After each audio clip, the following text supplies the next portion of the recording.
আমরা সবাই ফল খাই, কিন্তু আমাদের সেই ফলই প্রিয় হয় যে পরিপক্ক হয়ে ওঠে, যেটা নম্র হয়, আর যে ফল অনেক বেশি মিষ্টি আর সুস্বাদু হয়ে থাকে, যাদের রঙে বাহার দেখা যায়। সেইভাবে জীবনে আমরা নানান মানুষের সাথে পরিচিত হই, কিন্তু সেই মানুষই আমাদের মন ছুঁয়ে যায় যারা বিনম্র স্বভাবের, যাদের বাণী খুব মধুর, যাদের অন্তরে আত্মবিশ্বাসের একটা তেজ, একটা রং দেখা যায়। এবার এমন ব্যক্তি আমরা কি করে হব?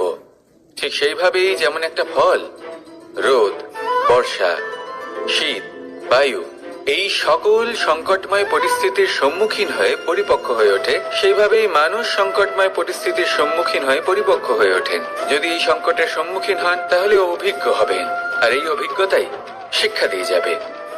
এই অভিজ্ঞতা আমাদের শিখিয়ে দেয় যে আমাদের বিনম্র থাকতে হবে। অহংকার করে কোনো লাভ নেই। মধুর বাণীর যে কি মূল্য তা আমরা শিখতে পারি।